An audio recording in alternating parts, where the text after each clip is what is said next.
Vamos continuar nossa aula para finalizar. Então, a gente estava conversando na sala sobre os equipamentos que são utilizados para fazer a movimentação e as estantes também, que daí não é para movimentação, mas sim para a gente conseguir utilizar melhor o espaço e organizar melhor o nosso armazém. E agora a gente vai falar um pouquinho sobre o projeto do armazém em si, para que a gente consiga melhorar a eficiência de utilização do armazém e até das atividades que são realizadas ali dentro. Né? Então, a gente precisa fazer o projeto do armazém para que a gente realize essas atividades de manuseio ali dentro do armazém, até mesmo porque algumas variações que a gente pode fazer nesse projeto do nosso armazém, a gente pode alterar uma configuração, um arranjo físico ali, o lugar das docas de carga e descarga, e isso pode trazer benefícios para nós. A gente pode conseguir economias ali dentro é, em relação aos custos, né, dessas atividades de manuseio dentro do nosso armazém. Então, a primeira coisa que a gente vai pensar é qual que vai ser o formato em si do barracão, né? O arranjo físico geral do nosso barracão. Então, a gente pode ter o barracão de forma quadrada, de forma retangular, né? Que são os mais comuns, mas ao longo dos anos a gente pode ir fazendo puxadinhos, vamos dizer assim, e a gente vai alterando esse formato. Às vezes daí a gente acaba tendo um formato em L, um formato em T. Então esses formatos eles podem variar. A configuração mais barata que a gente tem seria um prédio quadrado, né? Então esse seria a configuração mais barata, né? Mas a gente vê que é muito utilizado a configuração retangular, né? Até principalmente se a gente for pensar num barracão onde a gente pode ter, por exemplo, de um lado a gente pode ter um trem chegando, né? E daí do outro lado a gente pode ter os caminhões, né? Então daí nesse caso a gente teria um barracão retangular, que seria mais apropriado, vamos dizer assim.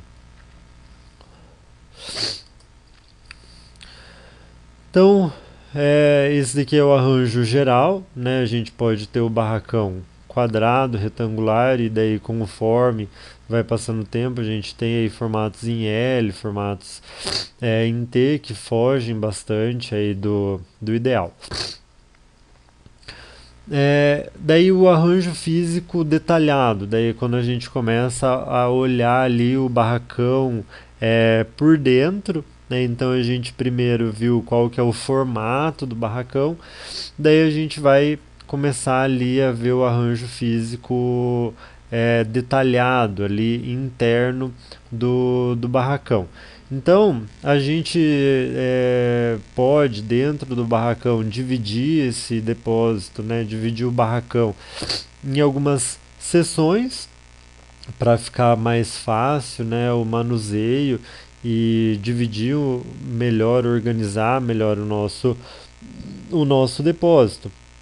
Para fazer essa divisão, um dos critérios que a gente pode utilizar e é bastante utilizado seria qual que é a rotação desse estoque, porque daí aqueles itens com uma maior rotatividade a gente vai deixar eles num lugar mais próximo ali para reduzir as movimentações, sempre pensando na redução, né, desse custo de movimentação que a gente vai ter ali dentro do depósito.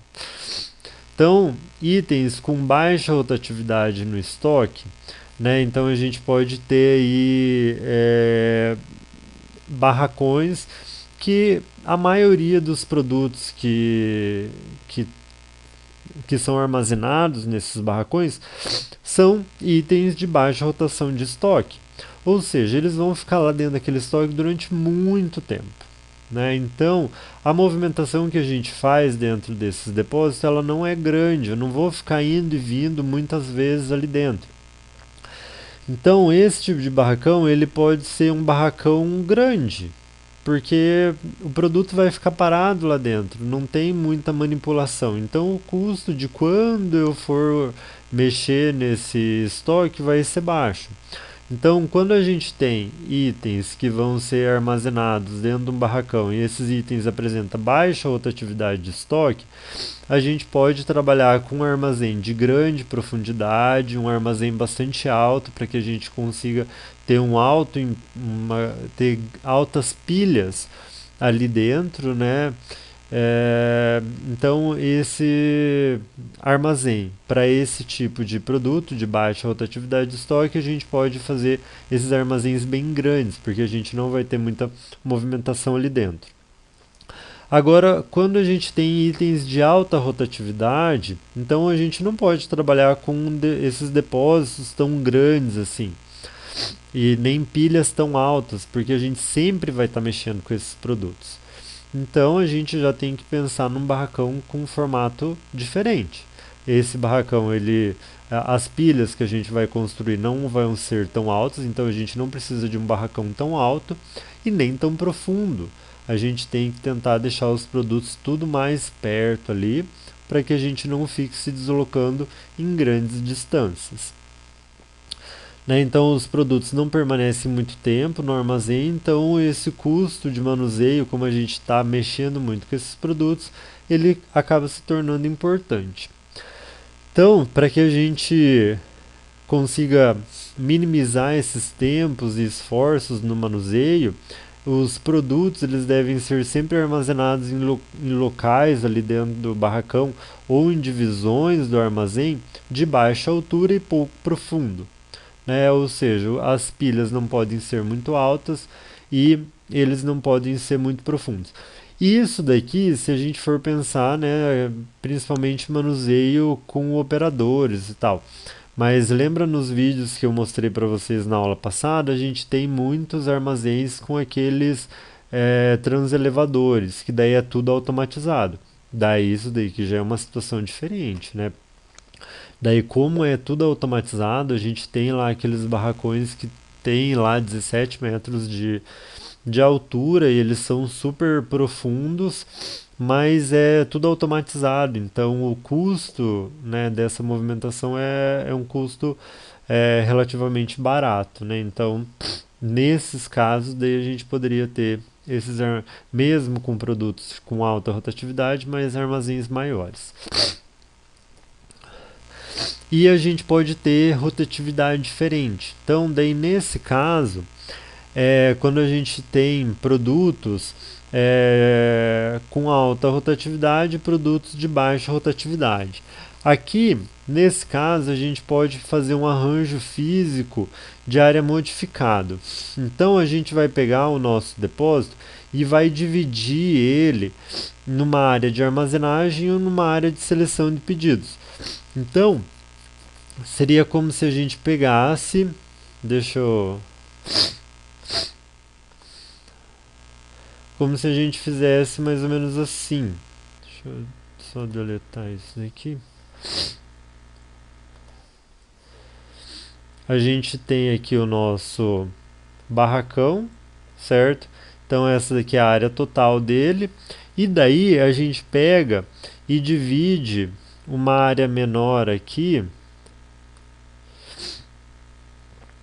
Deixa eu formatar. Então, só para vocês verem a diferença de cor. Então a gente tem um barracão maior e aqui, né, a gente tem uma área menor. Essa área menor, a gente coloca algumas prateleiras baixas aqui, os produtos eles vão ficar tudo pertinho e aqui é onde a gente faz a seleção do pedido e manda para entrega. E aqui a gente vai ter, por exemplo, um nível de estoque desses produtos. E aqui a gente tem o restante do barracão, onde a gente armazena os produtos por um período mais longo, com prateleiras bem mais altas, aqui a profundidade é muito maior. Então, aqui os produtos a gente não mexe com eles tanto. a maior movimentação vai ocorrer nessa área de preparação de pedido. Quando vai acabando os estoques que a gente tem aqui nas prateleiras, na parte de preparação de pedidos, a gente vem aqui na parte de armazenagem e pega uma quantidade e repõe aqui nessas prateleiras. Então aqui, ó, as mercadorias elas são recebidas e destinadas à área de armazenagem, que é onde tem divisões altas e fundas, que seria essa parte do nosso barracão. E os pedidos eles são montados em uma área de divisões baixas e estreitas, perto das docas de expedição, que seria aqui. Daí aqui a gente teria as docas de expedição, né? Então, essa é a configuração quando a gente tem um barracão com rotatividade diferente. Então, a área de montagem de pedido contém pequenos lotes de produtos. Quando se esgotam, os ressuprimentos são retirados da área de armazenagem, que é aquilo que eu estava comentando com vocês. Beleza, então a gente já viu aí em relação ao barracão, né, se vai ser um barracão quadrado, um barracão retangular, se o barracão vai ser para itens de alta rotatividade, baixa rotatividade ou misto, né, para saber se o barracão vai ser profundo, alto ou não. Agora a gente começa a fazer a alocação desse espaço físico. Então eu já tenho lá, o meu barracão é retangular, ele é baixo e ele não é profundo, né? Então isso são as decisões que a gente tomou em relação aos itens anteriores. Agora a gente vai fazer a alocação de espaço físico para que a gente consiga reduzir o tempo de deslocamento interno. Então, o objetivo que a gente tem na parte de alocação de espaço físico, ou seja, dispor os meus produtos dentro desse espaço, a gente sempre vai pensar onde que eu vou colocar tal produto, de tal forma que quando eu precisar pegar esse produto, a minha movimentação ela tenha um tempo reduzido. Então, a gente também pode fazer essa alocação de espaço físico de acordo com a rotatividade do item, né? Aqueles itens que apresentam uma rotatividade maior, a gente vai deixar eles próximos às docas de expedição. Itens que apresentam uma rotatividade menor, a gente deixa eles mais longe, porque a gente não vai pegar muito eles. A gente não vai se movimentar tantas vezes até esse ponto do barracão. Então pode estar lá para o fundo do barracão. Então, com isso, a gente consegue minimizar as distâncias que a gente percorre ali dentro, consequentemente, o custo. Então, aqui, ó, a alocação é realizada de acordo com as diferentes rotatividades dos produtos. Avaliação do número de deslocamentos feitos até o local de armazenagem. Ou seja, a gente vai ver quantas vezes a gente vai até o local onde um determinado produto foi guardado. Então, os itens mais frequentes, ou seja, aqueles que têm maior rotatividade, a gente vai até ele mais vezes, a gente pode localizar ele próximo às docas de expedição. Aqueles com menor rotatividade, ou seja, que a gente não vai pegar eles com muita frequência, a gente pode deixar eles nos fundos do armazém. Um outro método que a gente pode utilizar é o método tamanho do item. Aqui, a gente vai fazer a alocação dos produtos no depósito de acordo com o seu tamanho, E daí, então, pode variar. Isso daqui vai depender da situação. Então, se tem um item que ele é muito grande e é difícil de manusear ele, então a gente pode deixar ele mais próximo das docas de expedição. Um item mais pesado. Então isso daqui pode depender. Então aqui nesse caso a gente vai alocar o espaço físico de acordo com o tamanho do item. Mas pode ser um exemplo, aqueles itens maiores, que são mais difíceis de serem manuseados, a gente pode deixar eles mais próximos das docas de expedição. O outro método que a gente tem é o método de índice de volume por pedido. Aqui, nesse caso, a gente vai determinar um indicador e de acordo com esse indicador a gente vai fazer a alocação desse espaço físico. Então, nesse caso, a gente vai pegar e vai fazer a divisão entre o volume do produto e a quantidade diária de pedidos desse produto. Né? Então, quando a gente tiver índices baixos, a gente pode pegar e colocar esses produtos próximos às docas de expedição. Por quê? Se esse valor é baixo, a quantidade diária desse produto é elevada, ou seja, a rotatividade desse produto é maior, né? Então a gente pode colocar ele mais próximo ali à expedição. E ele está levando em consideração também o volume, né? Então ele tenta mesclar rotatividade e tamanho do item para tentar deixar aqueles produtos que são grandes e também eles estão próximos e têm uma rotatividade alta, mais próximos das docas de expedição. E aqueles que têm índices elevados, né, que são materiais que têm pouca rotatividade, eles podem ficar mais afastados. Beleza, então esses são alguns métodos que a gente pode fazer para fazer a alocação de espaço físico, de acordo com a rotatividade, o tamanho ou o índice de volume por pedido, que leva em consideração daí esses dois fatores, tamanho do item e a rotatividade desses produtos. Uma outra questão que a gente vai analisar também dentro do armazém é como que eu vou fazer para localizar esses produtos que eu guardei dentro do armazém. Então aqui a gente tem duas formas que a gente chama de endereçamento ou localização de estoque. A gente tem o endereçamento fixo e o endereçamento variável. O endereçamento fixo, cada produto ele vai ter o seu local. Então, se eu tenho lá uma prateleira e naquela prateleira, uma estante e uma prateleira, certo? Então eu tenho lá a estante 5 na prateleira 1. Eu falei que o produto A vai estar naquela prateleira. Então, sempre aquele produto tem que estar naquele local. Eu não posso mudar ele de local. Ele sempre vai ter que estar lá. O que acontece é que, por exemplo, se eu não tiver o produto A, aquela prateleira está vazia, eu não posso guardar um outro produto ali. Então eu vou ter locais vazios dentro do meu estoque e eu não posso usar esse local com outro tipo de produto, porque senão a gente perde, depois a gente não sabe onde guardou. O endereçamento variável a gente já consegue, então, resolver esse problema de espaço ocioso dentro do armazém. Por quê? Quando a gente trabalha com endereçamento variável, a gente pode alocar o produto aonde tiver espaço vago.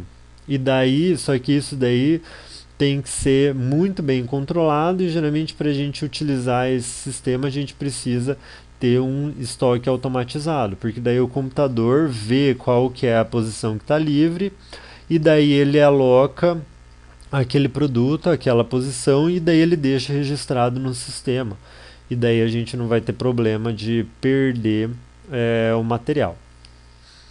Então aqui a gente precisa de um código de recuperação eficaz para que sempre a gente tenha, né, o registro de aonde que está esse item, porque um item ele, em diferentes momentos de tempo ele pode estar em diferentes locais. Então a gente precisa aí de um sistema, né, de informação para que a gente consiga ter esse controle.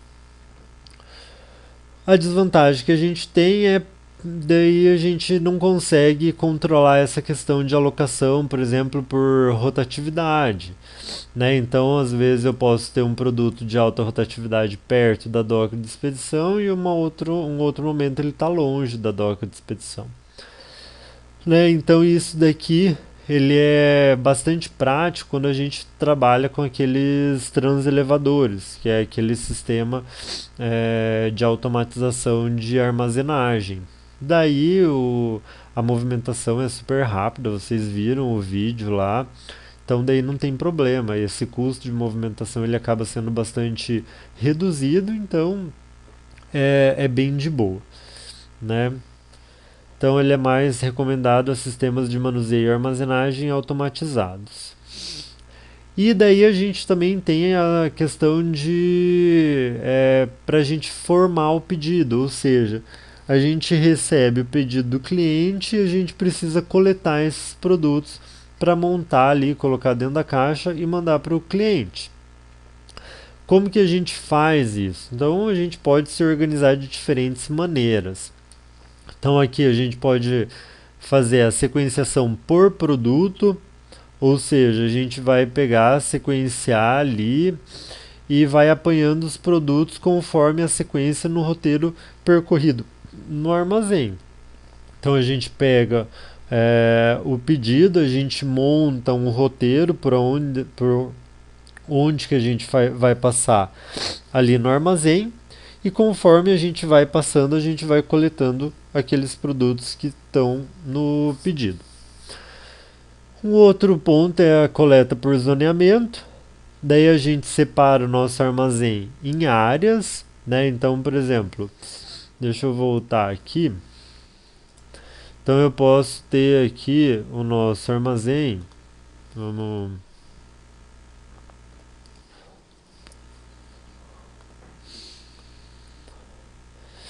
Tenho o meu armazém aqui e eu posso dividir ele em corredores aqui.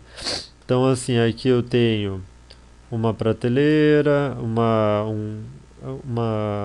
estante. Vamos.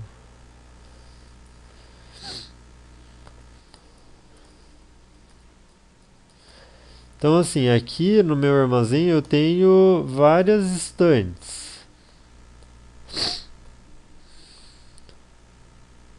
Então eu posso pegar e falar assim: ah, eu tenho um funcionário que vai ficar responsável por esse corredor e por esse. Outro vai ficar responsável por esse. E outro vai ficar responsável por esse e por esse. Então eu tenho um funcionário que é responsável por essa estante, um outro por essa estante não, por esses dois corredores, um outro por esses dois e outro para esses dois corredores. Então eu fiz zonas. Essa daqui é uma zona, essa é outra e essa é outra. Daí eu vou pegar e pegar os pedidos, separar os produtos de acordo com as suas zonas e mando para cada responsável de cada zona pegar os pedidos, os produtos que estão ali naquela área que ele é responsável.